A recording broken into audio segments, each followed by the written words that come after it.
Sabemos que tú estás aquí, Señor, no por lo que vemos, no por lo que podemos palpar, incluso, Señor, ni siquiera en ocasiones porque lo pudiéramos sentir. Pero sabemos, Señor, que tú estás aquí. Amén. Y que tu palabra es fiel y verdadera. Y que tu palabra se cumple. Amén. Y que tu palabra actúa en nosotros, Señor. Tú estás aquí, Jesús. Amén. Tú estás aquí, Señor. Te adoramos, Señor. Te adoramos, Señor. Gracias. Gracias, Señor. Gracias, Jesús. Aleluya. Amén. Amén. Dios es bueno, amén. Puedo ocupar su lugar. Damos gracias al Señor. Qué bueno que está aquí hoy. Ahorita que decía, Dios es bueno, normalmente cuando... A ver, parece que sí. Cuando decimos que Dios es bueno, normalmente pensamos en conceptos. Mire, el mensaje de hoy, el mensaje que quiero compartir con ustedes hoy, está un poquito inclinado así. Gracias. No, de lado.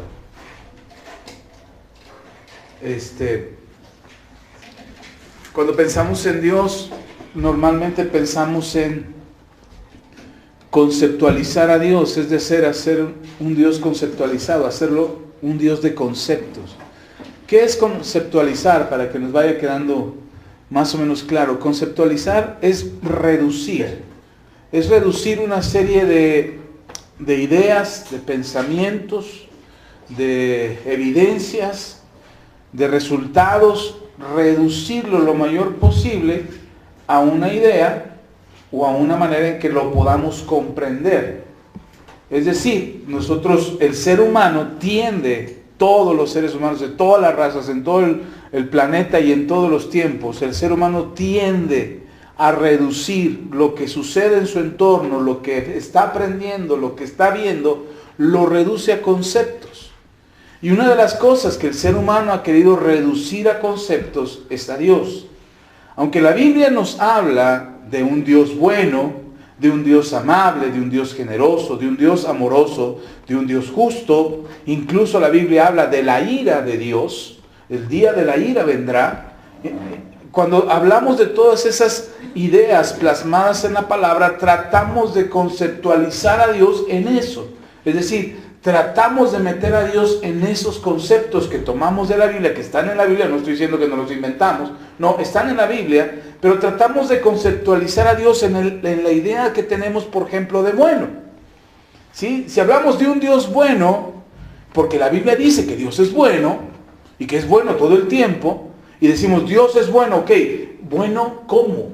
Y entonces empezamos a pensar en un Dios bueno en base a lo que nosotros entendemos por bueno. Entonces yo creo que es bueno dormir, y entonces me duermo. Yo creo que es bueno comer, y entonces como. Pero ¿qué hay de cuando como de más? O cuando duermo de más. ¿Es bueno dormir de más? No, ya no es bueno. Te va a ir la vida durmiendo. Ya lo decía Alberto Cortés, no te pierdas el día de mañana porque está buena la cama. Entonces, dormir de más no es bueno, ¿o sí? No, ya no. Comer de más ya no es bueno, pero comer sí es bueno. Pero comer de más ya no es bueno. Y entonces tratamos de conceptualizar a Dios, o tratamos de conjugar a Dios, envolverlo en una serie de ideas, tratarlo de reducir lo más que podemos para poder entender por qué Dios es bueno. Es decir, reducimos toda la bondad de Dios, o todo lo bueno que es Dios, lo reducimos a nuestra idea de bueno. ¿Sí me estoy explicando? Sí. Y entonces ajustamos a Dios a nuestra idea, a nuestro concepto de bueno, a nuestro concepto de amor, a nuestro concepto de benignidad, a nuestro concepto de justicia. No, cuando hablamos de la justicia de Dios, queremos que la justicia de Dios sea conforme a nuestra justicia. Incluso le agregamos ahí, ojalá y le caiga un rayo, ¿no? Eso es justo, que esa persona es mala, que le caiga un rayo. Pero dice Dios, no, mi justicia va acompañada de mi misericordia, no puedo separarlas. Mi justicia va acompañada de misericordia. Entonces yo soy Jehová justo, pero también soy Jehová misericordioso. Y entonces puedo hacer justicia a tu favor, haciendo justicia contra aquel que es tu enemigo, pero también con la misma misericordia que te mido, también mido a tu enemigo. Y entonces ya no nos gusta la justicia de Dios. Ya no nos parece tan justo. ¿Sí me estoy explicando? Entonces toda esta conceptualización, todos estos conceptos que manejamos los seres humanos, todo este pensamiento filosófico que tenemos los seres humanos para entender a Dios, para entender la vida, para entender la muerte, para entender la eternidad, para entender la justicia de Dios, todos estos conceptos que tratamos de conceptualizar a Dios, es decir, de meter a Dios en un concepto. Por eso se nos pregunta a los cristianos, a ver, demuéstrame la evidencia, demuéstrame la existencia de Dios. Demuéstrame que Dios existe. Háblame de tu Dios. ¿Por qué si Dios es bueno, por qué permite tanta maldad? ¿Por qué si Dios es justo, por qué permite tanta injusticia? ¿Por qué si Dios es amoroso, por qué hay tanto odio y manda matar y usamos conceptos equivocados porque nuestros conceptos humanos están muy lejos de entender quién es Dios. Ahora, lamentablemente, y lo digo con todo temor en mi corazón y con respeto a toda la fe que hay en el mundo, sobre todo de la fe cristiana, lamentablemente, la única manera en que hemos podido explicar a Dios es en nuestros conceptos. Incluso el cristianismo se explica en nuestros conceptos humanos, en nuestros conceptos limitados y acotados por nuestra propia experiencia personal. Y tratamos de explicar a un Dios, cuando compartimos la fe, cuando les comparto aquí la palabra, cuando les hablo de Dios, tratamos de explicar a Dios en nuestros propios conceptos, en nuestras propias ideas, en lo que nosotros mismos creemos o entendemos o en el conocimiento que hemos adquirido y creemos que ese es Dios. Es decir, yo les hablo de un Dios que yo he estudiado, que leo en la Biblia, que aprendo, que leo en diccionarios, que veo definiciones, que estudio a profundidad, que me paso estudiando opiniones de otros pensadores, de otros cristianos, de otros maestros de la palabra, escucho predicadores y en base a todo eso conjugo una información, hago un concepto, hago una idea, les doy un mensaje y ustedes se van con un concepto. Pero eso ha pasado a lo largo de los años. Y la iglesia cristiana ha vivido a base de conceptos, a base de ideas, a base de teologías, a base de aprendizajes, y por eso encuentras tantas iglesias cristianas diferentes alrededor del mundo. Los bautistas, los adventistas, los presbiterianos, los católicos, los pentecostales, etcétera, etcétera, etcétera, etcétera. Porque todos tenemos conceptos, todos tenemos ideas, todos tenemos una conceptualización de Dios, pero Dios no puede ser conceptualizado. Es decir, yo no puedo limitar. Vuelvo a lo que es conceptualizar. Conceptualizar es reducir una serie de experiencias, de conocimiento, de evidencias, reducirlo a una idea personal o a un pensamiento personal o a un concepto. No podemos hacer eso con Dios. Dios no está limitado a nuestra capacidad humana. Si yo les digo, Dios es bueno, sí, bueno para usted, pastor, porque le va re bien, ¿no? A mí ¿cómo va a ser Dios bueno conmigo y todo lo que me pasa? Yo les digo, hermanos, Dios es justo. ¿Cuál justo? Justo para el que le va bien, el que tiene dinero, el que le alcanza, el que no se enferma, el que le pasan cosas buenas, el que no tiene problemas en su casa. Ahí Dios es bueno, ahí Dios es justo. Pero a mí todos me tratan mal y tan buena persona que soy. Entonces Dios me está pagando mal. Dios me está pagando, yo siendo una persona buena, Dios es injusto porque todo lo malo me pasa a mí. Dijeran por ahí, al perro más flaco le brincan todas las pulgas. Y prácticamente soy un perro flaco, porque todas las pulgas las traigo yo. Y pensamos en nuestra propia idea de Dios, en nuestro propio concepto de Dios, o en nuestra percepción de Dios, pensamos si Dios es bueno, si realmente Dios es justo, si realmente Dios es generoso, si realmente Dios es tu proveedor, si realmente Dios está contigo o no.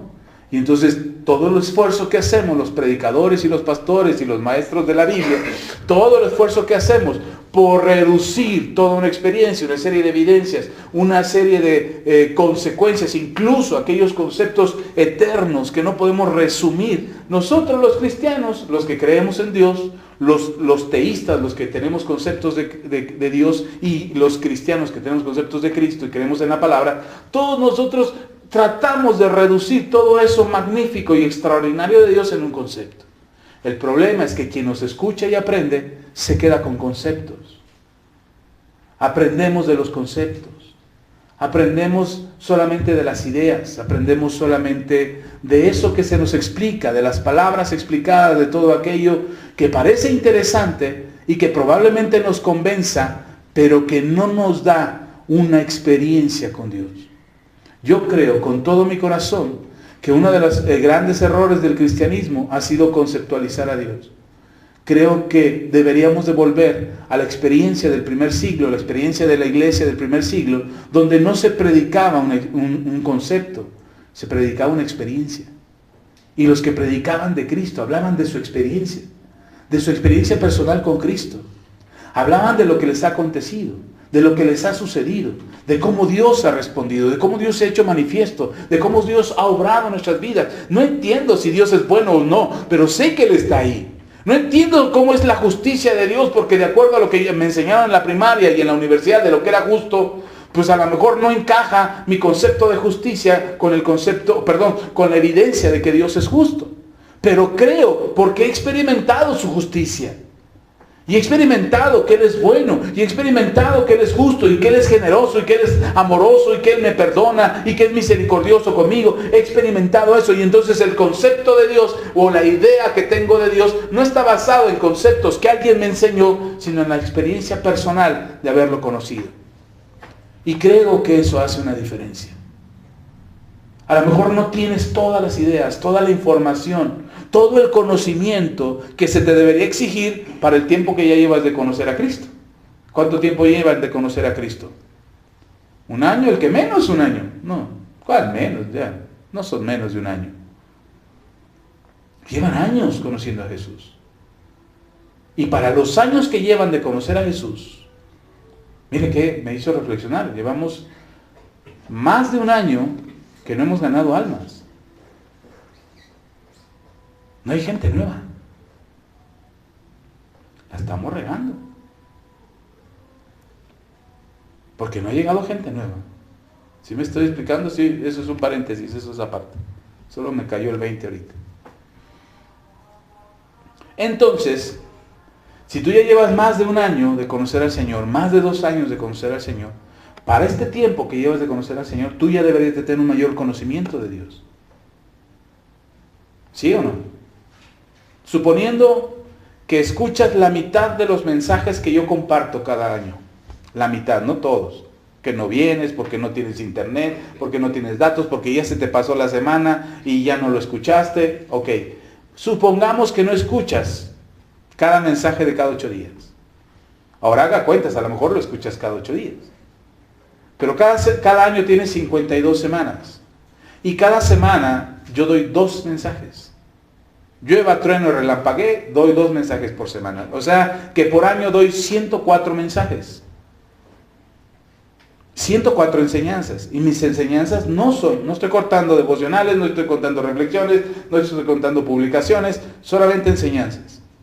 Y cada enseñanza de menos tiene más de 1 hora. La que menos tiene es 1 hora y cuarto.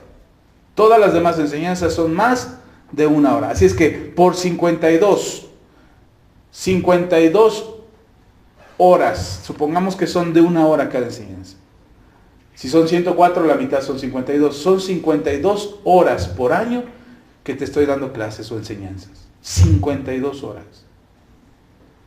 Es como si hubieras ido a clases de teología, o clases bíblicas, o clases cristianas, como le quieras llamar, durante 52 horas al año.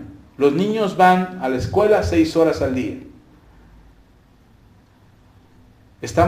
Haz de cuenta que hubieras ido a clases durante una semana. Un niño que va una semana a clases, ¿aprende algo? ¿Sí? Por lo menos A, B, C. ¿Lo aprende o no? Ahora, si hiciéramos un examen de todo lo que hemos enseñado aquí, en el último año, no en los últimos 17 años que llevamos enseñando, en el último año, les hicieron un examen, ¿cómo les iría en el examen? Ay, pastor, no haga eso. ¿Cómo nos iría en el examen? ¿Cómo saldría usted evaluado de todo lo que les hemos enseñado? Ahora, no estoy haciendo un examen, no se preocupe. Lo que quiero que vea, o lo que quiero que entienda, es que hay mucha enseñanza que debería de servirnos a nosotros, no para conceptualizar a Dios. En todas estas enseñanzas que les he compartido, no estoy buscando que usted tenga un concepto de Dios, o que aprenda filosofía, o que aprenda pensamiento abstracto, crítico. No, no es esa la idea. La idea es que usted tenga una experiencia personal con Dios. Lo que estamos buscando, lo que queremos que a usted le suceda, es que usted tenga una experiencia personal con Dios. Pero no cada 8 días en la iglesia. No cada 8 días en la reunión. No, todos los días. Ya la pastora al principio en la oración explicaba y decía que de repente tenemos pensamientos que vienen en nosotros, a nuestra cabeza, que vienen en contra de los principios de Dios, de los principios que Dios ha establecido. Son pensamientos contrarios a la voluntad de Dios. Y que ahí estamos peleándonos con esos pensamientos. Bueno, cuando te ganan los pensamientos equivocados y contrarios a la voluntad de Dios y contrarios a la palabra de Dios, cuando te ganan, es porque te has olvidado tener una experiencia con Dios. Cuando te gana la tristeza, te gana la soledad, te gana la depresión, te gana la angustia, el miedo, cuando te ganan todos estos pensamientos perversos, malos, negativos, como le quieras ver, oscuros, cuando te ganan todos esos pensamientos, es porque te olvidas de tener tu experiencia con Dios en ese día. Es poder pensar, es poder creer en Dios y decirle a Dios, Señor, lo decía la pastora, no lo estoy inventando, ni lo inventó la pastora. Ya lo decía la pastora hace un momento, en la oración. No se trata de reprender esos pensamientos. Se trata de que conoces a Dios y en base de que conoces a Dios le hablas a esos pensamientos. Si el pensamiento te dice, estás enfermo, tú le hablas al pensamiento o piensas dentro de ti, reflexionas dentro de ti y recuerdas que Dios es tu sanador. Ok, la enfermedad la estoy sintiendo, no la puedo negar. No puedo negar que me duele la cabeza, no puedo negar que me está doliendo el estómago, no puedo negar que me siento mal. Eso sería mentirme, y mentir no está bien. Entonces no se trata de mentirme, de estoy sano, y ya te estás torciendo, dando el telele y tú estoy sano. No, hay algo ahí que hay que atacar. Hay algo ahí con lo que tienes que enfrentar. Tienes que ir al médico, ve al médico. Tienes que atenderte, atiéndete. Pero la mentira del diablo es hacerte creer que la enfermedad es un castigo, que te lo mereces, que te lo ganaste, que la enfermedad es algo que Dios te mandó para demostrarte que Él es Dios. No. Entonces, cuando tú conoces a Dios y tienes una experiencia de Dios, no conceptos, tienes una relación con Dios y sabes quién es Dios, tú dices, ok, esta enfermedad está aquí, no la puedo negar. Pero a mí la Biblia me dice que el Señor Jesucristo llevó todas mis enfermedades, pagó el castigo que había sobre mí. Él lo pagó en la cruz. Yo no estoy pagando nada. Esta enfermedad no es una cuenta pendiente. Él pagó todas mis cuentas pendientes. Pero esta enfermedad ahora se está manifestando. Entonces, ¿qué sigue, Señor? Pues creo que Él llevó mis dolencias y llevó mis enfermedades y por su llaga he sido sanado. Ahora, eso va a suceder así como por magia porque lo estoy pensando y me mentalizo y ya estoy viendo los 100 millones de posibilidades futuras y solamente hay una. No, estoy en mi cabeza, a través de mi experiencia personal con Dios, de saber quién es Dios y de que Él no miente y que Él no me ha dejado, y a través de esa experiencia que tengo con Dios, sé que esta enfermedad tiene que pasar. ¿Sí está conmigo? Ahora estoy hablando de la enfermedad porque es algo más tangible, es algo que ves. Pero ¿qué hay de las crisis financieras? ¿Qué hay de los problemas económicos? Pastor, pero es que ahorita la crisis y la gasolina y que no alcanza y no hay trabajo y Sí, podemos querer conceptualizar a Dios en medio de la crisis de este mundo. Y decirle, no, yo creo que Dios necesita hacer un buen currículum mío para que me acepten en cualquier lado. O que baje un ángel para que me diga cuál puerta es la que tengo que tocar para encontrar un buen trabajo. Y tratamos de conceptualizar a Dios en nuestra idea de lo que es bueno para nosotros. Pero cuando tú tienes una experiencia personal con Dios, cuando tú entiendes que tienes una relación personal con Dios y conoces que Dios es tu proveedor, no importa si tienes trabajo o no, Él es tu proveedor. No importa que sea el mejor trabajo del mundo o no, Él es tu proveedor. No importa que sea el mejor salario del mundo o no, Él es tu proveedor. Pastor, pero ahí nada más me pagan poquito. No me alcanza, pastor, es bien poquito lo que me pagan. Bueno, tu Dios es proveedor. Amén. Ahora es cierto, es verdad que tengo que moverme, que tengo que buscar trabajo, que dice la Biblia que el que no trabaja que no coma. Eso es cierto. No lo puedo negar. No me voy a parar ahí en el patio de la iglesia y esperar, Señor, manda tus cuervos que me alimenten aquí. ¿Y que puede hacerlo Dios? Sí, puede hacerlo. Ya lo hizo antes. Puede hacer que llueva maná del cielo y en la mañana que te levantas saliendo de tu casa y dices, caray, hay maná. Que nunca lo conociste, pero vas a decir, hay maná. Hay pollos fritos. ¿De dónde? Una vez nos pasó, ¿te acuerdas? Estábamos en la casa, no teníamos para comer. No teníamos para comer. Literalmente. Ustedes nos ven y dicen, ay, los pastores tienen un montón de dinero. No teníamos, era una temporada de crisis financiera muy fuerte para nosotros. Y ese día nos habíamos quedado, habíamos cenado el día anterior. Mis hijos los habíamos llevado a la guardería y les daban de comer. Pero ya era hora de estar en casa. Y ahí en casa no teníamos para comer. Y dijimos, mi esposa y yo nos quedamos viendo, ¿qué vamos a hacer? Yo ya debía en todas las tiendas de alrededor. Así es que nos sentamos a la mesa, le dimos gracias a Dios, y cuando estábamos orando, tocaron a la puerta, y un hermano que tenía rato que no veíamos, llegó a la puerta y dice, ¿qué están haciendo? Pues vamos a comer. Ah, van a comer. Yo les traía un pollo para comer. Digo, pues eso es lo que vamos a comer, porque no tenemos nada. Estábamos esperándote, ya teníamos hambre desde hace rato. No es cierto, no dijimos eso. Pero él llegó con un pollo. Dice, hermano, es que yo les traigo un pollo, no se vayan a ofender. ¿Cuál ofender? Pásate, come con nosotros. Y ese día ese hermano comió con nosotros. Y él trajo la comida. Así es como obra Dios. O sea, no estoy diciendo que Dios no puede hacer un milagro de ese tipo. Puede hacer un milagro de ese tipo y aún más extraordinario. Hace unas semanas atrás yo dije, no espere, no se vaya a dormir esperando que mañana, el otro día, su cuenta esté llena de dinero. Y me contestó un hermano, me manda un mensaje, no me diga eso, pastor, yo todos los días estoy orando que mi cuenta aumente al otro día para pagar mis cuentas. Digo, yo también estoy orando para que mis cuentas en el banco aumenten. Hay un milagro sobrenatural financiero. Creo en los milagros sobrenaturales. Creo que Dios puede hacer algo como eso. Pero eso no va a cambiar mi corazón el día que Dios no lo haga.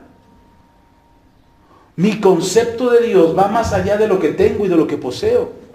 Mi idea de Dios, mi experiencia con Dios, mi relación con Dios, va más allá de que si Dios aumenta mi cuenta en el banco o no, si pago mis deudas o no, si me sano o no, si enfermo o no. Dios está sobre todo eso. Si yo limito a Dios a que puedo tener una experiencia con Dios en base a lo que me pasa, mi Dios es un Dios limitado. Mi experiencia con Dios y mi relación con Dios no está determinada por las cosas que a mí me acontecen. Él es Dios y ya. ¿Sí está conmigo? Entonces, igual me va bien, bendito sea Dios. Igual no me va bien, bendito sea Dios. Él sigue siendo Dios. Y no me lo estoy inventando yo, lo dijo Pablo. Sé vivir, o he sido enseñado, ojo, he sido enseñado para vivir en mucho o para vivir en poco. Y ahí es donde viene la frase, porque todo lo puedo en Cristo que me fortalece. ¿Ya vio? ¿De dónde salió el todo lo puedo en Cristo que me fortalece? De tener y no tener. Y Pablo dice, cuando yo tengo no se me sube a la cabeza, pero cuando no tengo no me reniego de Dios, porque todo lo puedo en Cristo que me fortalece. Entonces nuestra relación con Dios y nuestra experiencia con Dios Va más allá de nuestros propios conceptos. Y a lo mejor yo te puedo convencer con conceptos, hermano, porque Dios es bueno y la bondad de Dios, y te explico toda la bondad y la generosidad de la benignidad de Dios, y tú te quedas maravillados y dices, ¡wow! Dios es bueno. Y cuando sales de aquí te enfrentas con tu realidad y te das cuenta que tienes una situación difícil y empiezas a buscar en tu cabeza por qué Dios es bueno. ¿Por qué ese pastor dijo que es bueno? Porque a mí me está yendo mal. Tu realidad está confrontando el concepto que tú tenías en la cabeza. Y lo que no queremos es que la realidad sea más grande que los conceptos que tienes en la cabeza de Dios. Lo que queremos es que tu experiencia con Dios sobrepase la realidad. Y entonces ahí es donde aplica la palabra de Dios que dice que no andamos por vista, sino que andamos por fe. ¿Qué es la vista? La realidad. Que es la fe más allá de la realidad, supera la realidad, es superior a lo que estoy viviendo. Y entonces puedo estar enfermo, pero mi fe me dice que estoy sano. Aunque mi realidad dice, estás tirado en la cama, ¿cómo vas a estar sano si estás tirado en la cama? No, mi fe me dice que estoy sano. Y que de esta voy a salir. Y que la voy a librar, y que me voy a levantar, y que voy a dar testimonio de lo que Dios ha hecho en mi vida. Y entonces en tu crisis, cuando no tienes nada de comer, dale gracias a Dios por el vaso de agua que te vas a tomar. Pastor, no tengo ni agua, pastor. Si usted supiera, ni agua tengo. Pues ahorita le compré para una de 10 pesos para que tenga agua. Porque creemos que nuestro concepto de Dios está limitado a lo que tengo. Si Dios me bendice, Dios está contigo. Mentira, eso no es cierto. No necesariamente porque Dios te bendice, porque eres próspero, cambio las palabras.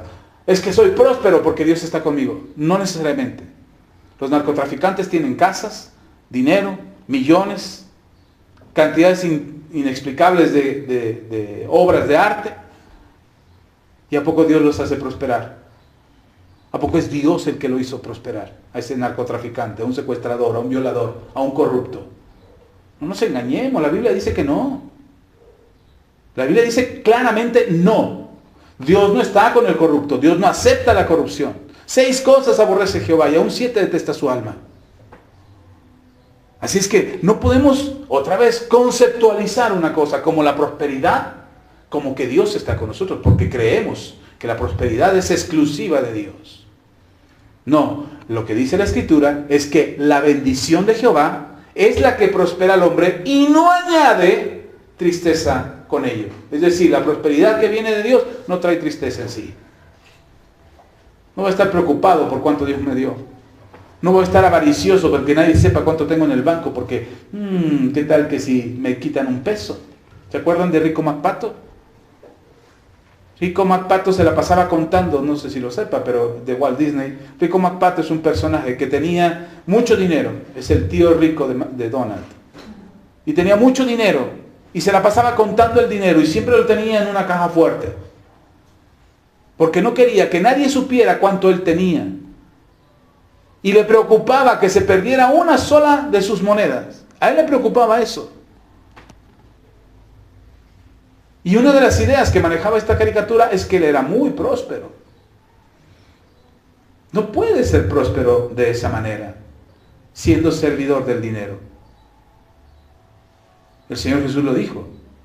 No puedes servir a 2 señores porque seguramente con uno quedarás mal. No puedes servir a Dios y al dinero. ¿Está conmigo? Ok. Solo es la introducción. Vamos a la Biblia. Es decir, ¿y eso dónde está, pastor? Déjeme hablarle de lo que...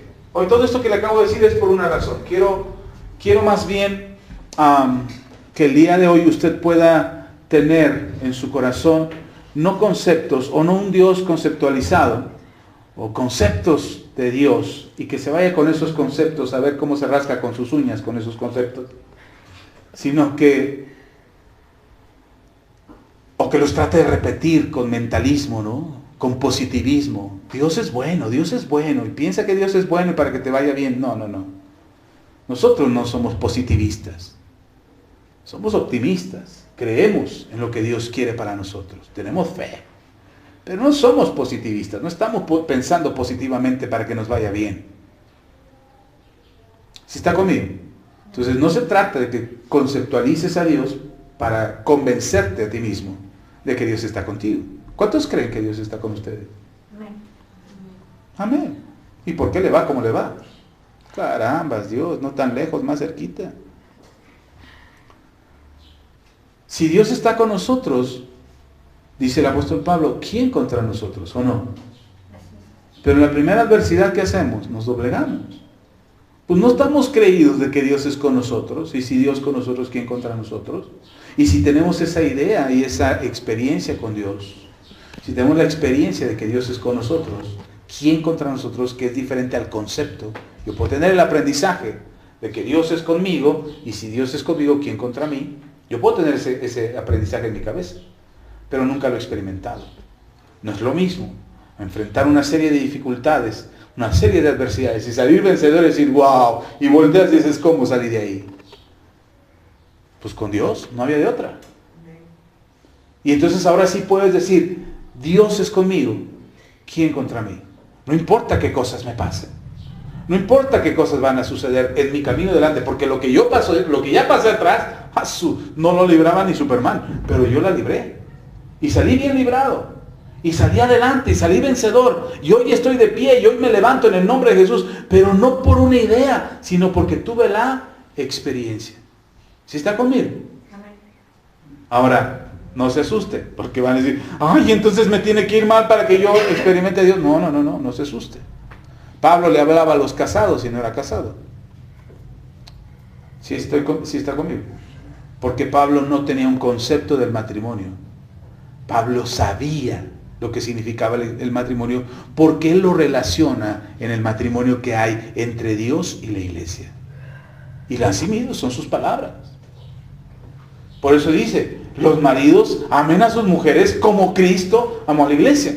Nunca se ha casado Pablo, pero entiende la relación que hay entre Cristo y la iglesia. Y le dice a los maridos, de la misma manera, ustedes deberían de amar.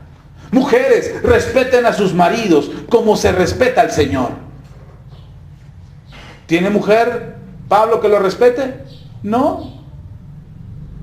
Entonces, ¿por qué entiendo eso? Porque él es la esposa de Jesús y él respeta al Señor. Y entonces dice, entonces tengo que hacerlo de esta forma. Las mujeres deberían de hacerlo de esta forma. Está hablando de su propia experiencia, no marital, pero sí de su experiencia con Jesús. ¿Sí está conmigo? Entonces tú puedes hablarle a una persona alcohólica, aunque nunca haya sido alcohólico. Pastor, pero es que no, ¿cómo le voy a hablar a una persona si no entiendo del alcoholismo? No entiendes del alcoholismo, pero entiendes de tu relación con Jesús. Tienes una experiencia con Jesús. ¿Cómo le voy a hablar a un matrimonio que tiene problemas si nunca has estado casado? O es más, estoy divorciado. O como la mujer esa con la que se encontró Jesús, que ya llevaba 5 maridos y el último no era su marido. ¿Cómo le voy a hablar del amor en el matrimonio, en la familia, a mis hijos, si yo mismo vengo de una familia disfuncional?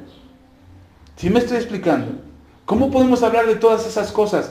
Es que no hablamos desde los conceptos. Hablamos de nuestra experiencia personal con Jesús. ¿Amén? Una de las frases que me gusta mucho en el libro de los Hechos es esta, la del rey Agripa. Hechos capítulo 26, versículo 28. Hechos 26, versículo 28. Dice, entonces Agripa dijo a Pablo, por poco me persuades a ser cristiano. El rey Agripa, el emperador en Roma, está Pablo hablando con él y le dice, le está dando Pablo una serie de testimonios, de enseñanzas, hablándole de Jesús. Y cuando termina, cuando Pablo lo confronta y le dice, ¿crees tú, rey Agripa? Y el rey se queda, estaba a punto de decir que sí y dice, ay, no, a ver, espérame. Está muy bonito todo lo que me contaste, pero casi me convences. Casi me convences de lo que estás diciendo. Casi tus conceptos, tus palabras, tu testimonio, tu experiencia personal, casi me convence. Déjeme leerle el contexto de todo esto.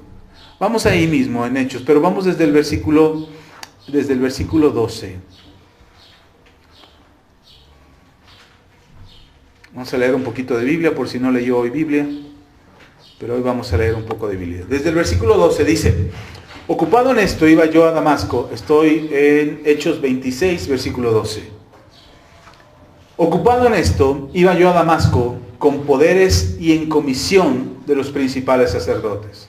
Cuando a mediodía, oh rey, yendo por el camino, voy a ampliar un poquito aquí esto, que está muy pequeño. Ahora sí. Cuando a mediodía, oh rey, yendo por el camino, vi una luz del cielo que sobrepasaba el resplandor del sol, la cual me rodeó a mí y a los que iban conmigo. Y habiendo caído todos nosotros a tierra, oí una voz que me hablaba y decía en lengua hebrea: Saulo, Saulo, ¿por qué me persigues? Dura cosa te es dar coces contra el aguijón. Yo entonces dije: ¿quién eres, Señor? Y el Señor dijo: yo soy Jesús, a quien tú persigues. Pero levántate y ponte sobre tus pies, porque para esto he aparecido a ti.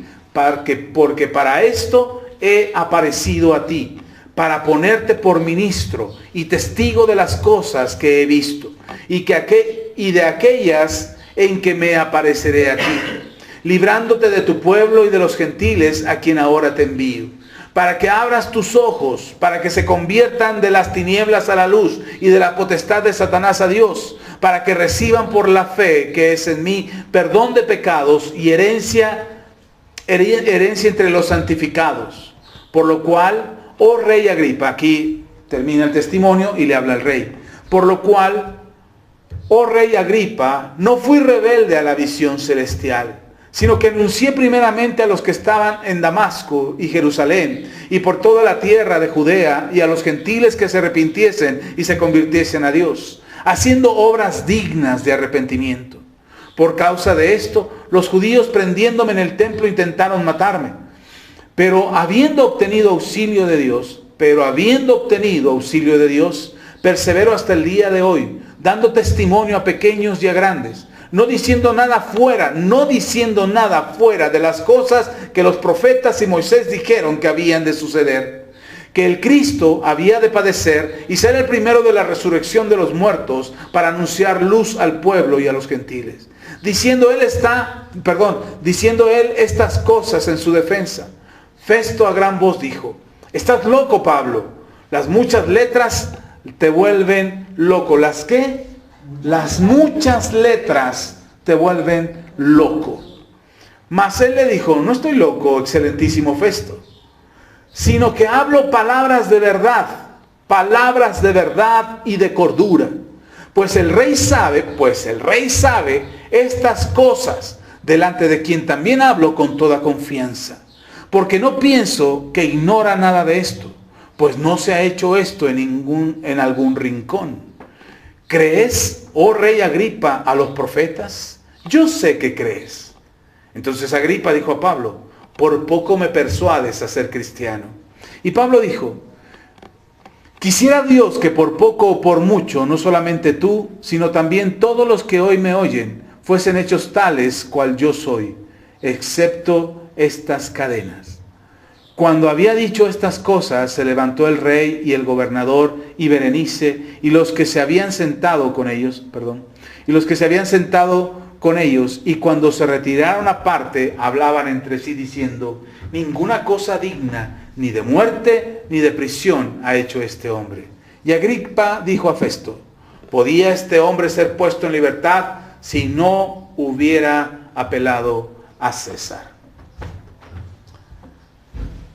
Ahora, ¿por qué? Había dicho que Agripa era el emperador romano, pero no, Agripa es un rey de una región y había sido llevado a él para ser acusado ante los judíos. Y ahora Pablo apela a Roma y dice: no, yo también soy romano, quiero que me juicien en Roma. Y eso es lo que pidió y por eso fue a Roma posteriormente. Pero aquí el rey Agripa está escuchando el testimonio de Pablo y a mí me llama la atención varias cosas, hay detalles, esas cosas que repetía haciendo énfasis en ellas, son cosas que me llaman mucho la atención. Son cosas que Pablo, por ejemplo, dice: no estoy hablando de la locura, estoy hablando con cordura, con evidencia. La propia experiencia personal me hace hablar de esto. Festo le dice: Pablo, las muchas palabras te han vuelto loco. Festo reconoce en Pablo que era un hombre preparado, era un hombre que sabía, que tenía conocimiento. Y Festo le dice a Pablo, te estás volviendo loco por tanto que sabes, por tanto conocimiento te está deschavetando.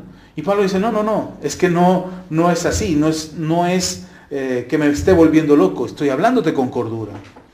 Y Pablo confronta a Agripa y le dice al rey Agripa, todo esto que te he platicado, tú lo sabes. Me gusta cómo le dice, tú lo sabes, porque esto no fue hecho o no sucedió en un rincón. No lo hicimos a escondidas. Todo esto que te cuentas no solamente lo supe yo. Están los testigos que iban conmigo. Está la gente que me vio en Damasco. Están las cosas que acontecieron y el testimonio de quién yo era y ahora soy. Y el rey Agripa dice, casi caigo en este mensaje tuyo y casi me convences. A mí me llama la atención ese casi. Porque Pablo dice, ya sea por casi o por mucho, ya sea por poco o por mucho, ojalá creyeran. Ojalá fueran como yo, se convirtieran en lo que yo soy, un cristiano, y fueran como yo a defender la postura de Cristo. Lo único que no quiero que se parezcan es que sean prisioneros, dice Pablo, y que estén presos, sujetos a alguien más, pero que conozcan a Jesús, eso deseo, que conozcan, que sepan. Esta idea de las conceptualizaciones de Dios, pareciera que Pablo le habla de conceptos a Agripa, pero en realidad Pablo lo que le está hablando es de su propia experiencia con Jesús. Pablo le está contando al rey Agripa lo que a él le pasó, lo que a él sucedió. Versículos anteriores, él da testimonio de quién era, y de lo que creía, y de cómo practicaba su devoción judía, hasta que se encuentra con Jesús. Y cuando se encuentra con Jesús, la historia de Pablo cambia. La vida de Pablo cambia. De hecho, antes era Saulo de Tarso, ahora es Pablo, el apóstol, el enviado de Jesús. Eso significa apóstol, enviado. Y ahora Pablo está ante el rey siendo acusado de ser un falso maestro y un predicador de Cristo, un seguidor de Cristo. Y ahora, en este momento en que Pablo se encuentra, en el momento en que Pablo está viviendo, Pablo reconoce delante del rey que no estaba hablando de su imaginación o de conceptos. Pablo está hablando de su propia experiencia y le confronta al rey diciendo, rey, ¿acaso tú no crees en los profetas? Siendo quien eres, no crees en los profetas y en lo que los profetas dicen acerca de que habría de venir el Mesías y habría de venir el Salvador del mundo, y te estoy contando que ya vino, que ya llegó, que lo conozco y que este conocimiento que tengo de él es lo que tú deberías de conocer. La experiencia de Pablo no es suficiente para convencer a Agripa, pero no quiero poner aquí en evidencia o en análisis o en estudio si el rey Agripa se convirtió o no, si el discurso de Pablo fue suficiente o no para convencer al rey, si le alcanzó a Pablo el poder de convencimiento, o si el Espíritu Santo no quería que el rey se convirtiera. Ese no es el punto. Lo que les quiero hacer ver es la certeza de Pablo que le permitió continuar con las enseñanzas que hasta el día de hoy tenemos acerca de Jesús. No es casualidad que el apóstol Pablo dice que todo el conocimiento que tiene de Jesús lo tiene por basura. Fue confrontado Pablo acerca de su conocimiento. Y Pablo podría jactarse de todo el conocimiento y todos los conceptos que tenía de Dios y decir, yo conozco a Dios, sé quién es Dios, sé lo que dice la Escritura acerca de Dios, y presumir su conocimiento. Pero Pablo dice, no, todo eso lo tengo por basura, para que nadie se confunda que mi fe está fundada en conceptos. Mi fe está fundada en una experiencia personal que tuve con Jesús. La batalla que tenemos todos los días acerca de nuestras convicciones con Jesús no son los conceptos o el conocimiento que tienes de Él. Porque puede ser muy poco el conocimiento que tengas de Jesús, pero mucho el conocimiento que tengas por una experiencia personal con Jesús. Una experiencia personal hace una diferencia, más que todo el conocimiento que puedas tener. Nos preocupan los conceptos, la etimología, de dónde viene la palabra, cuál es el fundamento, quién es su origen, quién lo dijo, cuándo lo dijo. Nos preocupa mucho eso.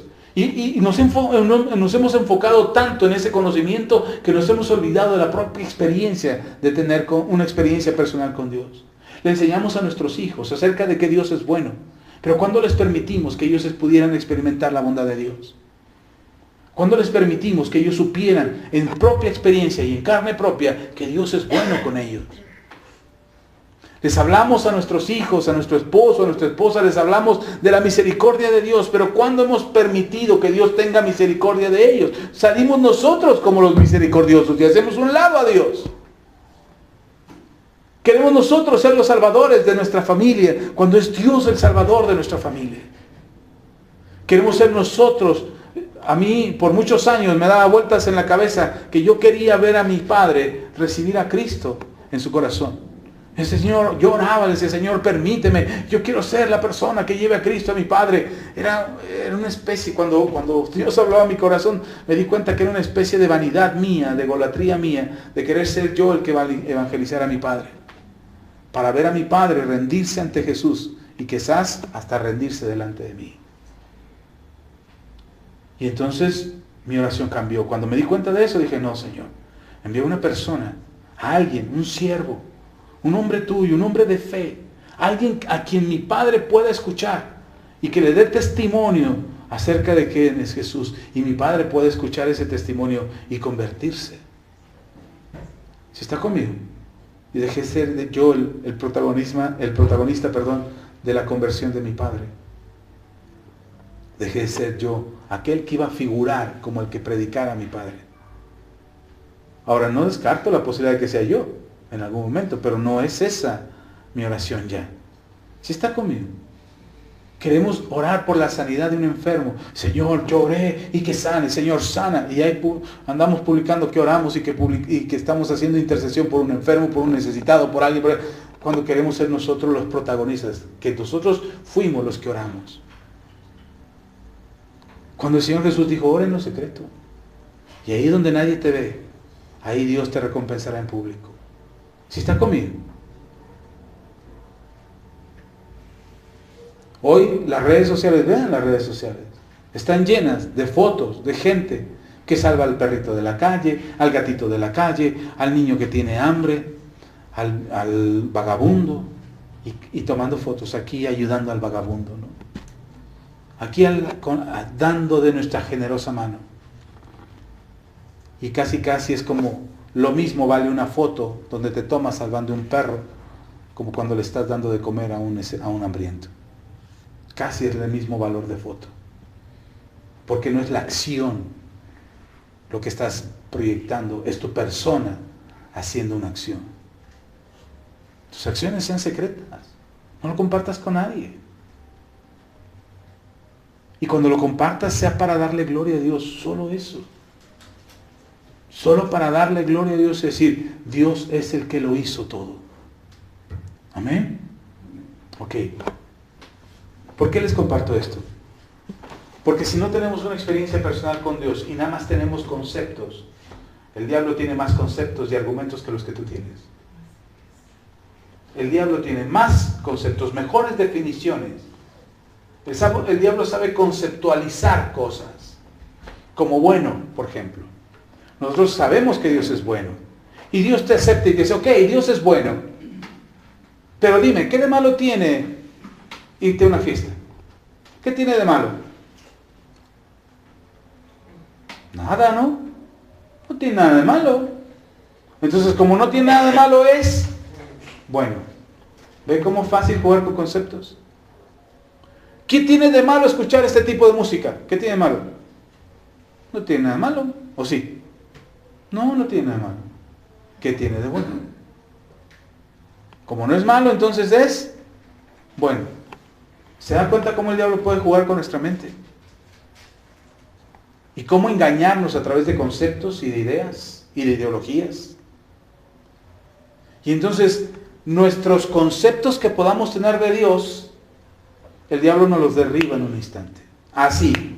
Por más preparado y estudiado y por mucha academia que tengas y por muchos libros que hayas leído y por muchos conceptos que puedas desarrollar en tu vida y bajo muchos maestros te puedas poner, Pablo le dice, todo eso lo tengo por basura, por venir a un conocimiento más excelente. Cuando habla de un conocimiento no es un aprendizaje, no son conceptos aprendidos. Él dice, para venir a un conocimiento más excelente, el conocimiento de Cristo. Él no está hablando de aprender más de Jesús, porque en aquel tiempo no había libros de Jesús, ni siquiera las cartas de Pablo.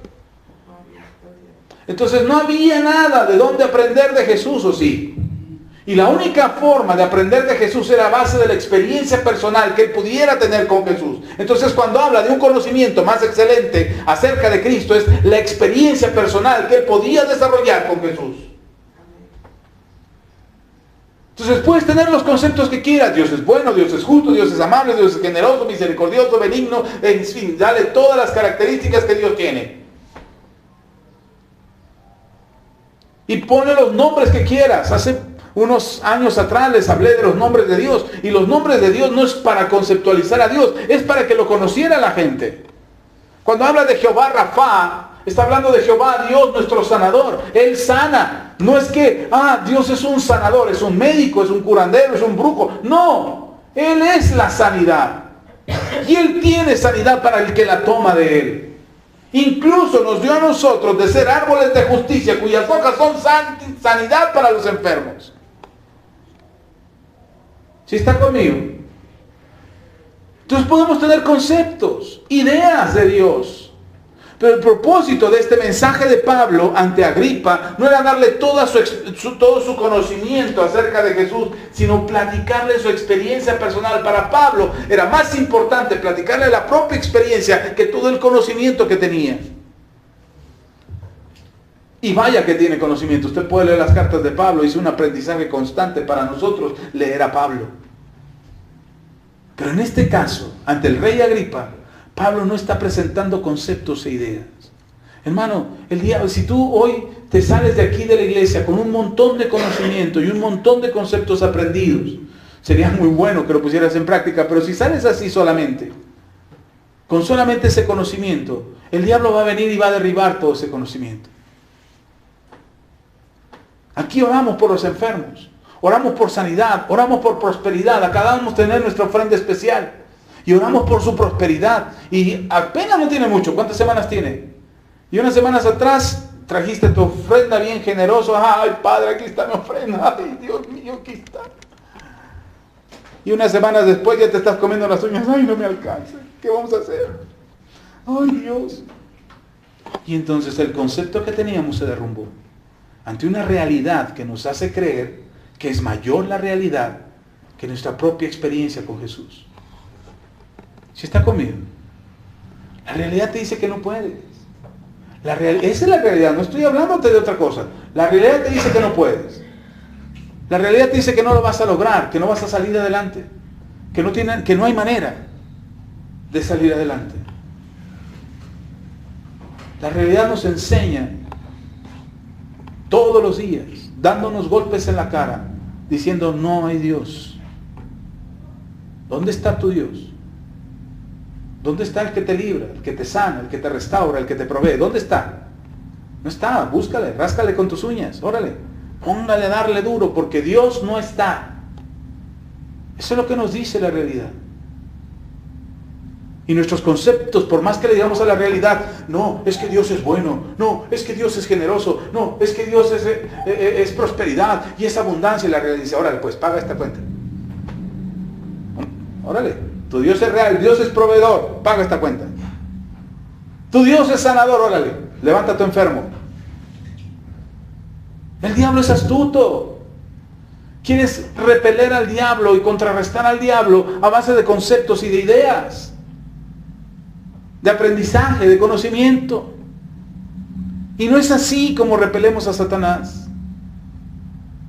Pastor, pero Jesús reprendió al diablo con la palabra. Cuando el diablo vino y después de los 40 días de ayuno y oración en el desierto y Jesús tuvo hambre, dice que el diablo vino y le dijo, si en verdad eres hijo de Dios, manda que estas piedras se conviertan en pan.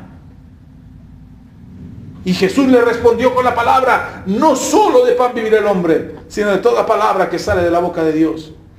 Entonces hay que reprender al diablo con conocimiento. No, Jesús sabe de dónde habló, de su experiencia. Él dijo, no, yo conozco a Dios. Yo conozco a Dios y no solo de pan vive el hombre. Yo sé lo que es tener hambre, dice Jesús. Estoy parafraseando el texto, por favor. No vayan a pensar que eso está escrito ahí. Estoy tratando de poderle poner entendimiento a nuestro conocimiento. Y entonces Jesús Dice, no solo de pan vivirá el hombre, sino de toda palabra que sale de la boca de Dios. ¿Eso es cierto? Sí, está escrito. Ahora, ¿Jesús solamente tenía la información, se memorizó toda la Biblia para poder responder al diablo? No, él tenía una experiencia con el Padre. El diablo no le basta eso, lo sube al pináculo del templo y le dice, aviéntate, vamos, aviéntate, porque escrito está, me dijiste la palabra y te baja la palabra, escrito está. Sí, Dios enviará a sus ángeles para que no caigas en tropiezo, para que no tropieces pues. Y el Señor Jesús le dice, sí, claro, te brincaste una parte importante del texto que me citas, pero no tentarás al Señor tu Dios. Yo sé quién es Dios. Yo no puedo estar buscando a Dios. ¿Verdad que me vas a salvar? ¿Verdad que de esta sí me libras? ¿Verdad que de esta sí me sanas? ¿Verdad que ahora sí me vas a proveer? O como explicaba la pastora hace 8 días, tratando de torcerle la mano a Dios para que nos responda. O con lágrimas abundantes y llanto desesperado diciendo, Señor, mírame, mírame. A ver si así logramos convencerlo de que nos mire y a ver si nos ayuda, ¿no? No, hermanos, no es con conceptos, es tu experiencia personal. Pastor, pero es que yo no he tenido muchas experiencias personales. No, has andado distraído en el viaje. ¿Sabe? Yo leía una teoría que decía que la peor época para vivir era esta época. Porque nos hemos vuelto inútiles. Diga conmigo, soy un inútil. Ay, casi. No, ¿por qué no lo dice? Ahorita va a ver por qué. Esta generación, somos una generación de inútiles porque ya no reflexionamos. Porque preferimos tomar una foto que tener un recuerdo.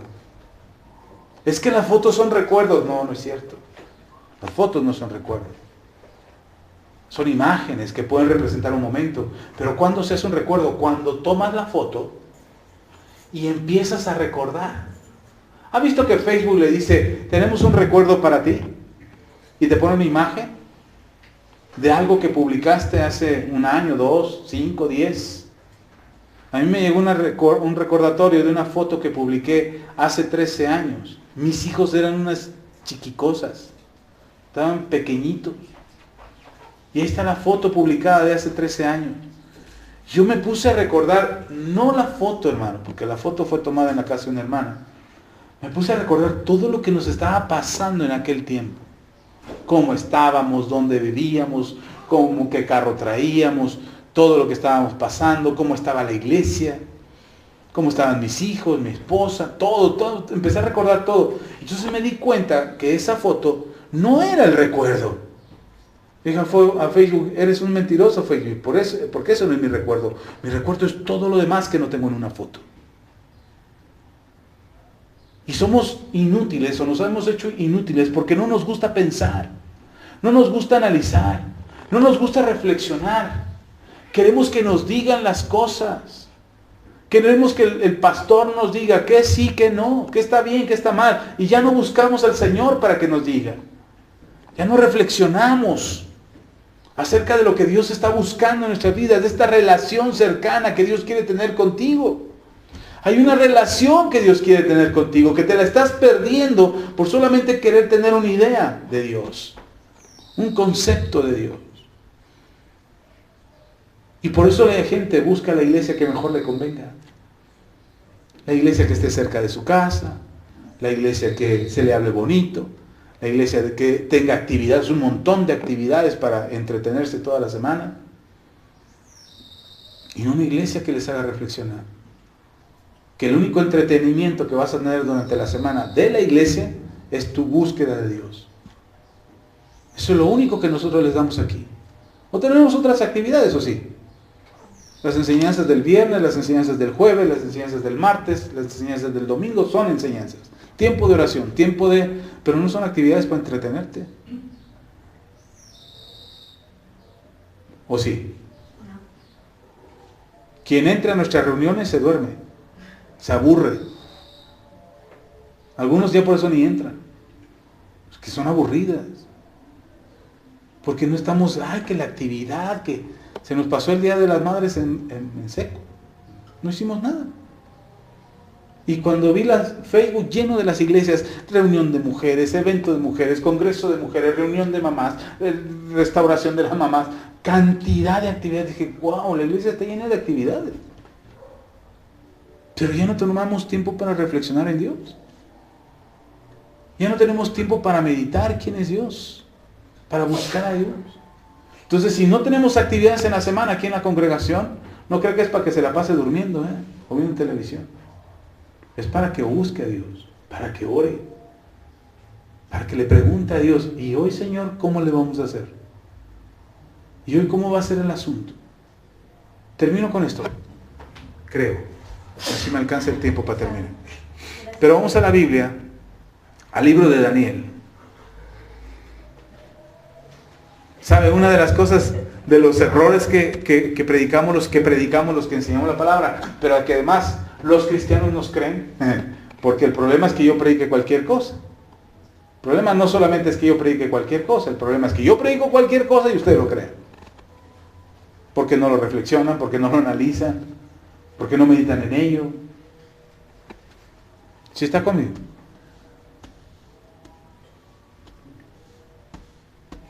Escuche el martes la enseñanza que voy a dar. Voy a hablar de política el martes en nuestro país. Va a estar bueno, que voy a volar 2, 3 cabezas por ahí de pastores a quienes quiero mucho. Claro, no voy a decir sus nombres, pero ellos sabrán de quién estoy hablando. Porque es necesario hablar de eso. ¿Y sabe por qué es necesario? Porque muchos están esperando que me diga, pastor, ¿usted por quién va a votar? ¿Por quién debo de votar? Vote por quien quiera, pero vote. Amén. Vamos al libro de Daniel. No voy a leer todo el libro de Daniel, ni voy a especificarme en un pasaje o centrarme en un pasaje en específico, pero quiero enseñarle algo. Daniel me parece que es uno de los profetas. Todos los profetas, perdón, no quiero errar en esto que estoy diciendo. Todos los profetas tuvieron una experiencia personal con Dios. Todos, absolutamente todos. Los cristianos les hemos llamado profetas mayores, profetas menores, en fin, por la característica de su profecía y por las características de la circunstancia que estaban viviendo en aquel entonces. Una profecía más regional, más local, o una profecía más global. A Daniel se le considera entre los profetas mayores, porque sus profecías abarcan no solamente la nación de Israel, sino también a los lugares en los que estuvo Daniel, que es Babilonia, y también habla del futuro de Israel y del final de los tiempos. Así es que es una profecía más amplia, más completa, la del profeta Daniel. Pero me parece que entre todos los profetas, que todos tienen una experiencia personal con Dios, pero me hace pensar más en Daniel como un hombre que vivía constantemente en una experiencia permanente con Dios. Es decir, no solamente fue la experiencia para profetizar, sino que su vida era una experiencia constante con Dios. ¿Por qué lo digo? Porque para empezar, en el primer capítulo podemos ver cómo Daniel y la nación de Israel fueron llevados cautivos. Dice el libro de Daniel, capítulo 1,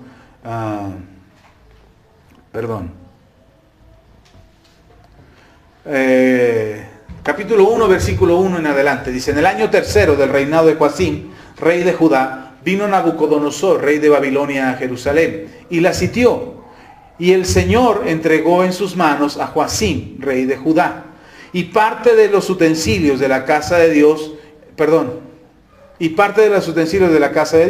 y los trajo a la tierra de Sinar, a la casa de su Dios, y colocó los utensilios en la casa del tesoro de su Dios. Y dijo el rey a Aspenaz, jefe de sus eunucos, que trajese de los hijos de Israel, del linaje real, de los príncipes. ¿De quién? De los príncipes. De los principales del pueblo, de los hijos de las casas importantes de Israel. Muchachos a quienes no hubiese tacha alguna, de buen parecer, enseñados en toda sabiduría, sabios en ciencia y en buen entendimiento, e idóneos para estar en el palacio del rey, y que les enseñasen las letras y la lengua de los caldeos. Y le señaló el rey y les señaló el rey ración para cada día de la provisión de la comida del rey y el vino y del vino que él bebía, y que los criase 3 años para que al fin de ellos se presentasen delante del rey. Entre ellos estaban Daniel, Ananías, Misael y Azarías, de los hijos de Judá. Y a estos el jefe de los eunucos puso nombres. Puso a Daniel Beltsasar, a Ananías Sadrach, a Misael Mesac y a Azarías Abed-nego. Hasta ahí nada más. Me gustaría que leyéramos todo el libro de Daniel. Es muy interesante, pero quiero partir de esto. Primero, a mí me llama mucho la atención que de las personas que mandó el rey Nabucodonosor escoger, él dijo de los principales, de los príncipes. Era gente importante. No quiero menospreciar al demás pueblo de Israel, no quiero decir que los demás habitantes de Israel llevados cautivos a Babilonia no eran importantes, porque ese es un clasismo en el que caemos muy comúnmente. Estos eran importantes y por tanto Dios los escogió. No, pudieron haber sido cualquiera, pudo haber sido cualquier ciudadano. Pero lo que quiero hacer notar es que para el rey era importante que fueran príncipes, no para Dios. Aquí estamos hablando del rey Nabucodonosor, que es el que los escogió. El que los escogió pensó en que siendo príncipes estarían preparados. Si está conmigo. El rey no está pensando en alfabetizar un esclavo. Él necesita un esclavo que sepa leer y escribir. Él no está pensando en invertir tiempo, solamente tiene 3 años para prepararlos. No se va a pasar toda una vida en adiestrarlos, en que sean sabios, entendidos, congruentes, prudentes, que tengan conocimiento, que sepan de las cosas y que además puedan aprender otro idioma, que es el caldeo. Solamente tiene 3 años y te los voy a dar 3 años para que me los prepares. Pero ya tienen que tener una preparación. Por eso muchas de las cosas que nos pasan hoy en día son preparación para las cosas que están por venir. No menosprecies ninguna de tus experiencias, ninguno de los acontecimientos, buenos o malas cosas que te suceden. Es parte de una preparación, porque Dios tiene un plan que todavía no se completa, pero que está preparándote para ese plan. Si pudiéramos poner a Nabucodonosor, perdónenme esta comparación, no es una comparación correcta, pero si pusiéramos que el plan de Dios, o que Dios tiene un plan, y ese plan es como si fuera Nabucodonosor, y dice, yo necesito gente preparada. ¿A quién va a tomar el Señor? ¿A los que no están preparados? No, a los que están preparados. Ahora, ¿cuál es la preparación que Dios espera que tú tengas? ¿Ideas, conceptos, conocimiento? No, experiencias.